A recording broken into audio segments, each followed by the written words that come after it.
The song was actually written. Lori was my wife. We're still very good friends, and we have 2 children together.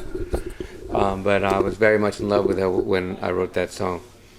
We were living in L.A. at the time, and Billy and I went back to New York to do, I forget what it was, a TV show or something, and I was missing her, and I started writing that song, and I really didn't expect it to become like a real song. It was just a fun little jazzy thing.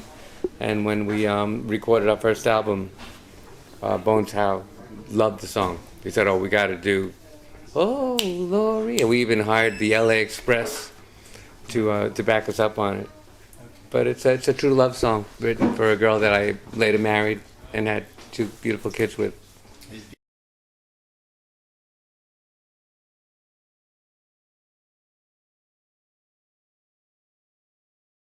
They kind of seeked us out and had us come out, and Quincy Jones was the executive producer of that project. And we just had a great time. We went out to Austin, Texas, to Chris's home, and we'd go on the boat with him. It was more like having a new friend, But he was very methodical in the studio. He would sit there for hours working on just a sound on the guitar. He was very, very focused. And we had a good time with him. We wrote some songs. He sang some songs on our record. We sang on his record.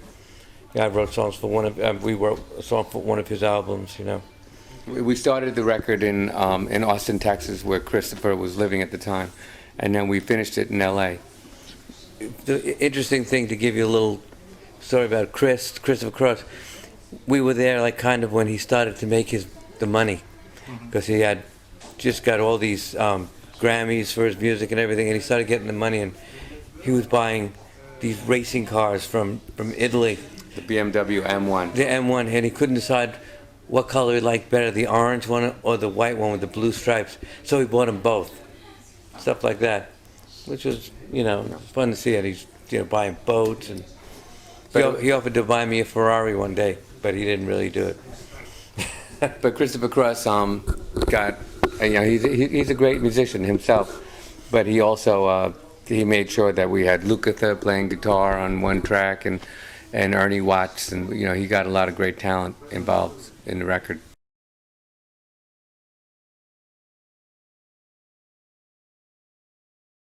We've been after we did the Longtime Friends record, Quincy Jones actually offered us a yearly salary to stay in LA and write songs and just become part of his Quest staff. But at that point in our musical careers, we were doing very well in the advertising business in New York, and it was just too good to turn away. Yeah, we just were starting families. We wanted to experience the life of having children and stuff, and so we pulled away from the music a little bit. But through the fans and our website, we ended up getting so many requests for our music, and we were always writing songs that we released. Hello Everyone, and that was well received, and we came to Europe and we started playing, and people rediscovering us and Old Laurie and telling us about the first time they heard the song. It was their first record they ever bought, and then from the overwhelming response, we came, just like that was a natural progression. We had Pink Records was the record company that licensed Hello Everyone, and after that record was out for like 2 years, they said, "Well, where's the next record?" So we said, "Oh, okay," 'cause we're always writing songs.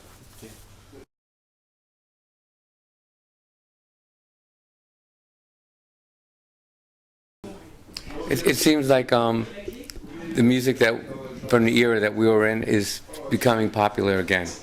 It's you see everybody, even my son. I have a 22-year-old son, and he's listening to all the records that I listen to. So it seems like music from the 70s and 80s is reemerging.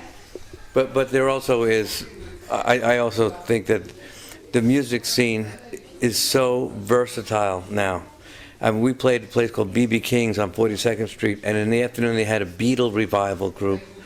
Then they had some heavy metal group, playing just loud rock, and then we played the main part of the evening. And after we were done with the show, I saw all these Spanish people lining up out in the street. They had some Spanish group going on after that. So it's very, very much diversified in music. Thank you, Bobby. And I'll do.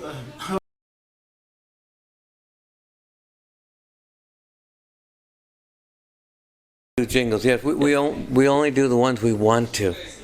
When they ask us to do a jingle, if it's something special, we feel like we're ready to do it.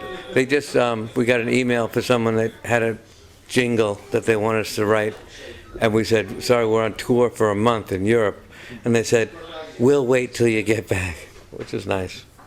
Lucky you. Those are the ones that we like to do.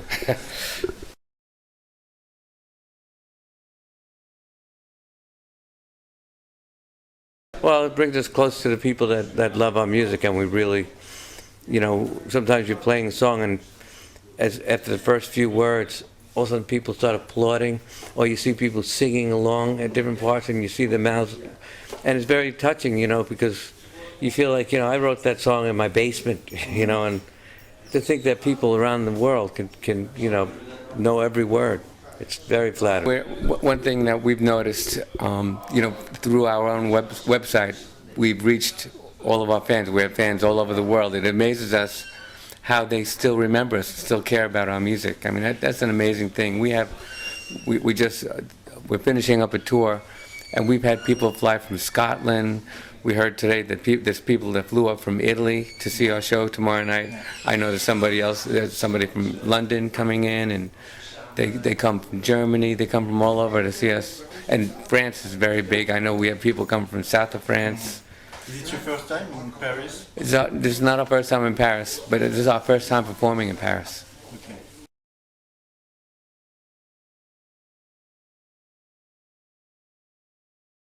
Yes, I totally think that the internet has opened up the doors for many artists like ourselves. Including us. I mean, that's how we kind of reemerged, Because of the internet. Because of the internet, people were able to contact, and of course we have a website, and it became like a very common place for all the Alessi fans if we could, And we're in contact with our fans. In fact, we would do a Christmas, a little movie, Christmas, and put it on there, and people enjoy that stuff. So we feel like we're back connected with the world. So the internet is a very good tool. It's an amazing tool. I mean, it really puts you in contact with your people, and if they want to contact us, they can. Where in the old days, I guess you'd write a letter to the fan club, and you'd get a autographed card back or something. Nowadays, it's an amazing.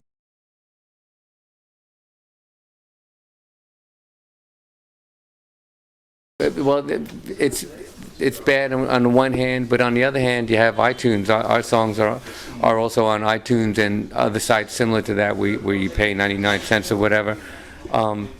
So there's a source of income that wasn't there before. There are a lot of people that won't go to the record store to buy a record, would rather download it.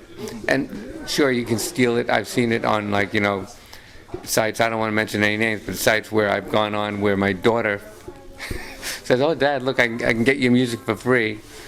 And, it's a little upsetting, but there's also people who are paying for it, so it's a double-sided coin.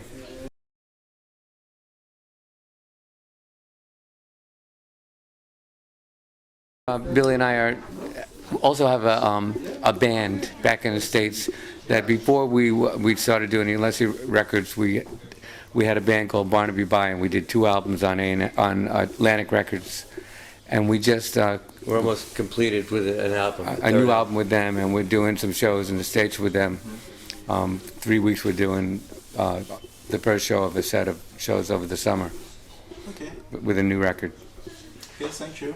Thank you very much. Thank you.